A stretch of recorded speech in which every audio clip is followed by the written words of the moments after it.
Cerita-cerita memotivasi, menginspirasi, dan berkreasi untuk negeri dihadirkan dari segala penjuru dalam Cermin, cerita motivasi inspiratif.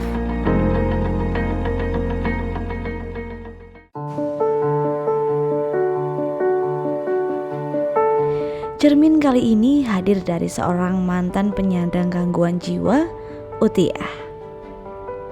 Utiah, wanita yang berasal dari Kecamatan Wadas Lintang, Wonosobo itu adalah seorang PNS sekaligus pendiri Yayasan Siklor Covilin, yayasan yang menampung dan mendidik orang-orang dengan gangguan jiwa. Jadi kenapa saya mendirikan Yayasan Siklor Covilin itu karena saya merasa bersyukur saya masih diberi kesempatan oleh Allah untuk menikmati umur, sisa-sisa umur saya yang dulu saya pernah stres berat bersama 3 orang adik saya, sehingga saya bisa kembali ke alam nyata seperti ini.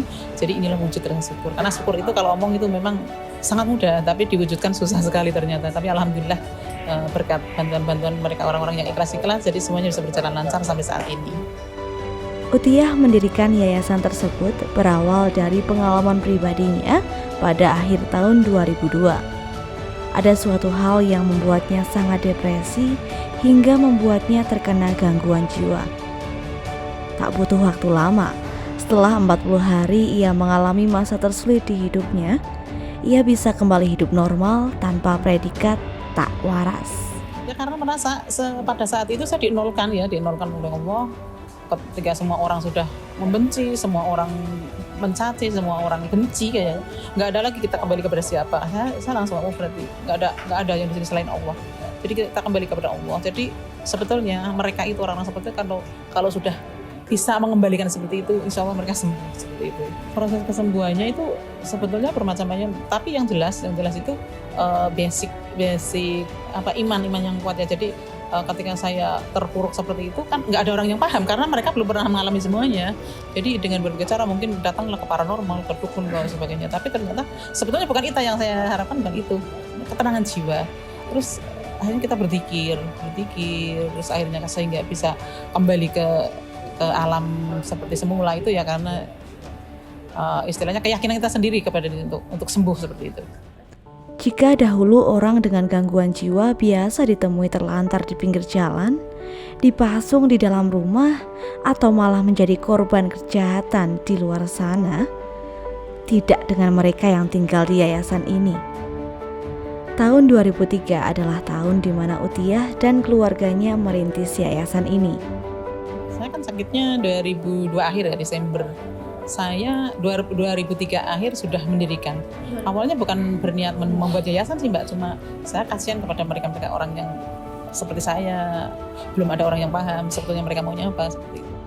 Hingga kini terdapat sekitar 150 pasien di yayasan tersebut. Utiah dan keluarganya merawat mereka dengan pendekatan-pendekatan istimewa, dengan metode curhat di awal kedatangan pasien agar mereka tahu apa yang dirasakan pasien.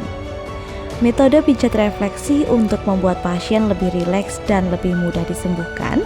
Metode ibadah, doa, dan zikir setiap hari agar para pasien semakin mengingat Tuhannya. Serta metode relaksasi dengan memutar lagu dangdut setiap sore agar para pasien dapat mengekspresikan diri mereka. Selain ikhtiar pengobatan, di yayasan ini para pasien diajak untuk beraktivitas seperti biasa, layaknya orang-orang pada umumnya, seperti memasak bersama untuk para pasien perempuan, berkebun untuk pasien laki-laki, olahraga, beternak, dan lain sebagainya. Untuk kehidupan sehari-hari, keluarga Utiah beserta seluruh pasien, awal mula Utiah hanya mengandalkan gajinya sebagai PNS setiap bulan, ditambah uang hasil patungan dengan adik-adiknya. Namun semakin lama, semakin banyak orang dan pihak terkait yang sadar dan membantu mereka sebagai donatur. Saya prinsipnya begini ya Mbak, kita itu prinsipnya jangan berapa yang kita terima, tapi apa yang kita perjuangkan sih. Kalau kita misalnya kita minta mau bangunin, kita minta, kapan kita bisa berbuat seperti itu. Seperti saya kan pegawai negeri, saya nggak pernah ngambil gaji. ATM saya ada di adik saya, gaji THR ke-13 nggak pernah saya ambil. Jadi memang untuk kebutuhan mereka seperti itu.